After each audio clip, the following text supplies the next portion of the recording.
Japan एक ऐसा देश है जो नई नई तकनीकों और अनोखे निर्माण कार्यों के लिए जाना जाता है। यहाँ पर भूकंप और तूफानों का खतरा हमेशा बना रहता है। फिर भी जापान के इंजीनियर कुछ ऐसा बना जाते हैं कि पूरी दुनिया हैरान रह जाती है। ऐसा ही एक प्रोजेक्ट है समुद्र के बीचों बीच बना हाईवे। ये कोई आम हाईवे नहीं है, ये एक ऐसा रास्ता है जो ज़मीन से नहीं बल्कि पानी के ऊपर और नीचे से होकर गुजरता है। इस हाईवे का नाम है अकाशी काइको ब्रिज और टोक्यो बे एक्लाइवाइन। यह प्रोजेक्ट जापान की इंजीनियरिंग का चमत्कार कहा जा सकता है। यह हाईवे समुद्र के बीच से गुजरता है। इसमें एक हिस्सा ब्रिज की तरह ऊपर से जाता है और दूसरा हिस्सा सुरंग की तरह समुद्र के नीचे से। इस हाईवे को बनाने में कई साल लगे और हज़ारों इंजीनियरों ने मिलकर काम किया। समुद्र के नीचे सुरंग बनाना बहुत ही मुश्किल काम होता है। इसके लिए पहले समुद्र के नीचे की मिट्टी की जांच की जाती है, फिर बड़ी बड़ी मशीनों की मदद से रास्ता बनाया जाता है। इसके बाद सुरंग को खास तरह की सीमेंट और स्टील से बनाया जाता है ताकि पानी अंदर ना आए।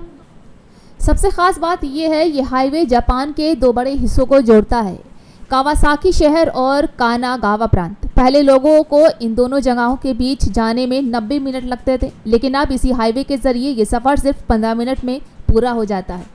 इस हाईवे का एक हिस्सा समुद्र के नीचे है जिसे कानएत्सु एक्सप्रेसवे कहते हैं। ये सुरंग करीब 10 किलोमीटर लंबी है। इसके बाद जो हिस्सा पानी के ऊपर आता है वो एक सुंदर ब्रिज है जिस पर गाड़ी चलाना किसी सपने जैसा लगता है। जापान में ज़मीन की कमी है, शहरों में भीड़ बहुत ज़्यादा है, इसलिए सरकार ने सोचा कि क्यों ना एक ऐसा रास्ता बनाया जाए कि समुद्र के बीच से होकर गुजरे। इससे न सिर्फ समय बचेगा बल्कि ट्रैफिक की समस्या भी कम होगी। इसके अलावा ये हाईवे प्राकृतिक आपदाओं के समय भी बहुत मददगार साबित हो सकता है। अगर किसी वजह से ज़मीन के रास्ते बंद हो जाएं तो ये समुद्री हाईवे लोगों को एक जगह से दूसरी जगह पहुंचाने में काम आ सकता है। इस हाईवे के बीच में एक ख़ास जगह है जिसे उमी होतारू कहा जाता है। ये एक तरह का आइलैंड है जो इंसानों ने बनाया है। यहाँ लोग रुक रुक कर समुद्र का नज़ारा देख सकते हैं, खाना खा सकते हैं और घूम सकते हैं। इसे ख़ास तौर पर पर्यटकों के लिए बनाया जाता है।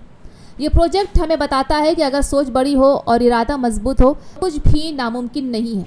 समुद्र के बीचों बीच एक हाईवे बनाना नामुमकिन जैसा लगता है, लेकिन जापान ने इसे करके दिखाया है। दूसरे देशों के लिए ये भी एक मिसाल है, खासकर उन देशों के लिए जहाँ ज़मीन की कमी है या ट्रैफिक बहुत ज़्यादा है। वे भी इस तरह के प्रोजेक्ट बनाकर अपने देश को आगे बढ़ा सकते हैं।